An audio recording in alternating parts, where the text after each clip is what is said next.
Welcome back. So far, we've covered three powerful strategies from the best method: back solving, elimination, and smart guessing. Hi, I'm Andrea Madeira, the founder of Entry Prep, and I'm here to help you being a top scorer on the GMAT. The tools we already discussed give you more control, more speed, and more clarity on the GMAT. But this final strategy, it's a game changer for anyone who struggles with variables, abstract phrasing, or long-winded algebra. It's the team BEST, and it stands for Test Numbers. The GMAT loves to make simple things look complicated. I even used to say to my students that is one of the beauties of the GMAT. And one of their favorite tricks is asking abstract questions with variables. The truth, in many of those cases, you don't need to keep it abstract. You can plug in smart numbers and test your way to the answer. But why this strategy works so well? Well, it makes the question concrete, so you're not juggling variables in your head. It also helps you see the logic more clearly. And it often lets you eliminate 3 or 4 answers fast, especially when the choices are also in the variable form. And it's perfect for word problems, algebra, or even percent and rate questions. The key is to choose numbers that are easy to work with and don't create weird math, like for example 100 for percentages, 10 for ratios, or 2 or 3 when you are dealing with integers. But let me show you in the practice a few examples of how testing numbers simplifies even the most intimidating problems. So in my first example, let's read the question. A warehouse increased its inventory of electronics by 50% from January to February, and then by another 50% from February to March. From March to April, the inventory was reduced by approximately 11.11% due to clearance sales. By approximately what percentage did the inventory grow from January to April? The first thing that may come to your mind is to call the inventory a variable, like for example x, and then do the calculations using x. That's completely out of question. If you want to be a top scorer, what you should do here is to call the inventory a number. And since we are in an exercise that is about percentages, the best number you can select is 100. Let's test that. So let's call the inventory 100 and not x. We know that this inventory is increasing by 50% from January to February. So if it increases 50%, this means we are going to have 150. And then it's going to increase another 50% from February to March. So more 50% of 150, that is 75, is going to give us 225. And then we know that is going to have a decrease or a reduction of 11.11%. So this is not a very nice number here, but remember that 11.11% is the same or approximately the same as having 1 divided by 9. So let's calculate 1 divided by 9 of 225. So this is going to be 25. Then we are going to decrease this value to 225. So the final result would be 200. So now the question is, by what approximately percentage did the inventory grow from January to April? So from January to April came from 100 to 100. So that means that we increased to the double. So this means we increased 100%. You may try to do this with algebra, but it will look much more complicated and much more prone to error than just picking 100 as the smart number. Now, my second example is in an exercise that involves overlapping sets. Let's read it first. A retailer purchased a batch of items, 1/4 of which were type A. A retailer sold 2/3 of the total batch, including 4/5 of the type A items. What fraction of the unsold items were type A? Since we are dealing with fractions, the best way here is to select a total of items that works with the 3 fractions that are given on the exercise. So we have 1/4, 2/3, and 4/5. So the best way here is to use the least common multiple between 4, 3, and 5. So the all denominators of the three fractions.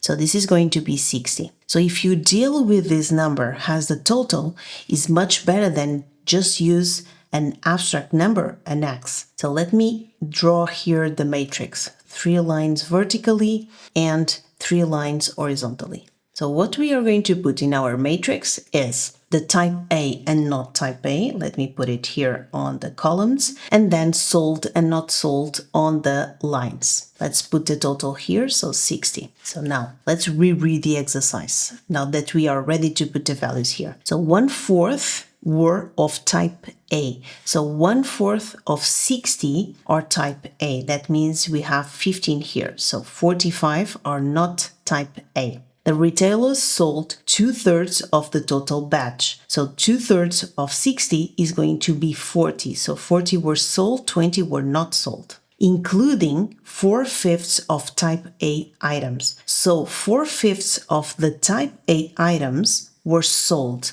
So 4/5 of 15, that are the total of type A items we have, is 12. So 12 were sold. So 3 were not sold. Now here we have 17 were not sold and were not from type A.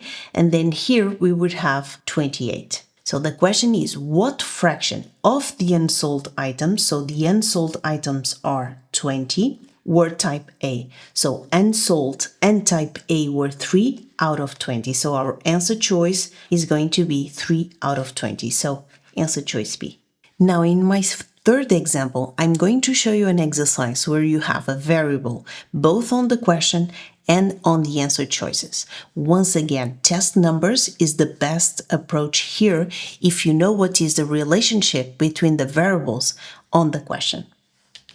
So what we have here, a promoter originally bought 300 concert tickets for a total of $M. If each ticket was resold at 50% above the original cost per ticket, then in terms of M, for how many dollars was each ticket sold? So we have the variable M that represents the total value in dollars to 300 concert tickets. And we know that this would be the cost. So we need to calculate the cost per ticket. So we need to do that. Let me write here, to calculate the cost per ticket, we need to get the M and divide it by the number of tickets.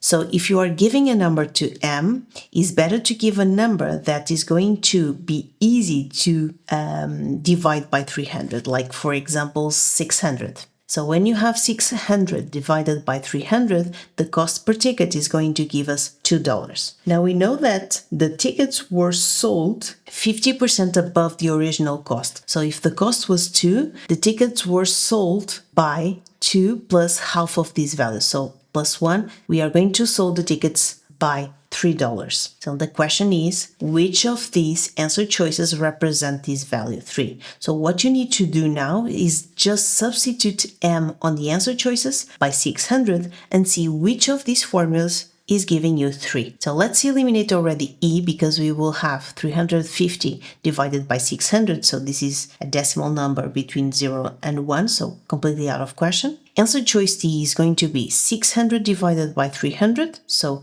this is 2 plus 50, 52. This is not our choice. Now, 2M divided by 300. 2 times 600 is going to be 1,200 divided by 300. This is not 3. Now we are left with B and C. B is what we need to do to calculate the cost per ticket. So 600 divided by 300 is 2. So this is not our answer choice 2. So we are remaining with C. Let's check that this gives us 3 as a result. So if we substitute M by 600, 600 divided by 200 is 3, so our answer choice is going to be C.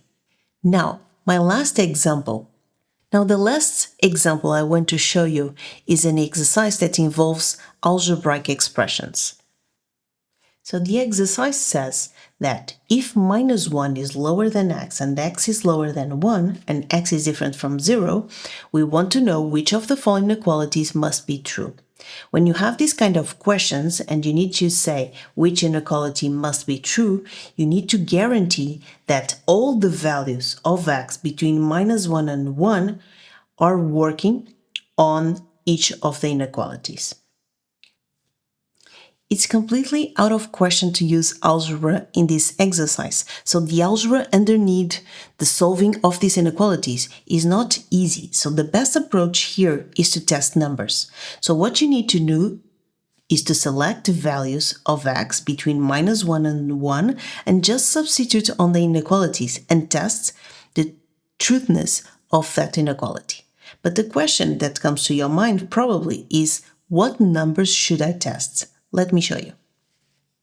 So since you have x between -1 and 1, there's two very good values that you should use here for x. The first one is -1/2 and the other one is 1/2. So -1/2 will have the behavior of all values of x between -1 and 0 not inclusive. And 1/2 is going to have the same behavior as whole numbers between 0 and 1. So you just need to test these two values. So substitute on the inequalities, and if the inequality works for both the values of x, so that one must be true. So let's check the first one. So x cubed is lower than x. So let's substitute x by -1/2. So -1/2 to the power of 3 is lower than -1/2. So this is giving us -1 divided by 8 is lower than -1/2. So this is not true. This is false because -1 divided by 8 is closer to 0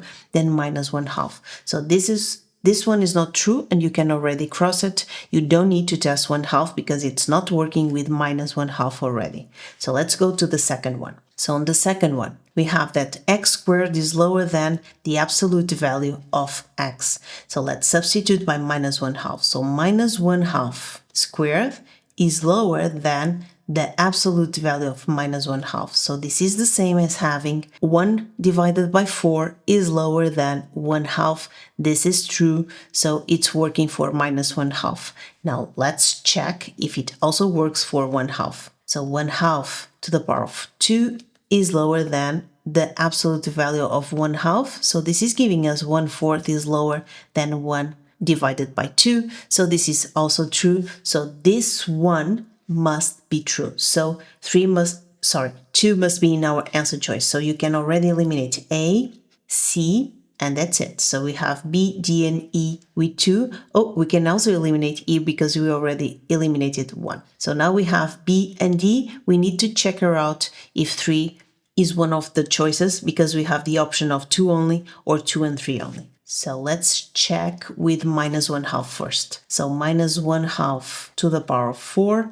minus -1/2 to the power of 5 is higher than -1/2 cubed minus -1/2 to the power of 2. So this is giving us 1 divided by 16 plus, here is a plus because 1 divided by 2 is giving you to the power of 5 is giving you a negative number, and minus is going to convert in a plus. So this is 1 divided by 32 is higher. Now -1/2 to the power of 3 is going to give us -1 divided by 8, and -1 divided by 2 squared is going to give us 1/4. So minus with plus is minus. So 1 divided by 4. Of course, this is higher than -1/8 minus 1/4 because this is negative and this is positive. So it's working with -1/2. Now let's test with 1/2. So to test 1/2, you have 1 divided by 2 to the power of 4 minus 1 divided by 2 to the power of 5 is higher than 1 divided by 2 raised to the power of 3 minus 1/2 to the power of 2. So this is giving 1 divided by 16 minus 1 divided by 32 is higher than 1 divided by 8 minus 1 divided by 4. Here we have positive value, and here we are going to have a negative value because 1 divided by 8 is a lower number than 1 divided by 4. So this is also true for 1/2. So 3 is also an answer choice. So our result is going to be answer choice D. Notice how we completely avoided complicated algebra. We turned abstract language into concrete testable situations and got to the right answer with confidence. And that's the whole point of this method. Don't fight the problem, simplify it, control it. So now you've learned the complete BEST method. B for backsolve, E for eliminate, S for smartguess, and T for test numbers. These aren't tricks. They're the go-to tools top scorers use to solve smarter, faster, and with far less stress. But even with the right strategies, there's one thing that still catches many students off guard: the traps. The GMAT is sneaky like that. Some traps are so well written that even confident test takers fall for them. That's what the bonus video is all about. Real GMAT traps, how they're built, and how to shut them down before they mess with your score. I'll walk you through the 3 most common traps that GMAT uses, real examples that trick even advanced students, and how to spot them early and use strategy, not instinct, to make the right call and impression. And if you've come this far, you're clearly serious about your GMAT score. This last piece is what ties it all together and protects everything you worked so hard for. I'll send the bonus video very soon. Don't miss it. Until there, keep enjoying the content I've been sharing with you on the WhatsApp group, like exclusive strategies for our full GMAT online course, invitations to live webinars, and of course, practice problems and walkthroughs to sharpen your skills. I will see you very soon.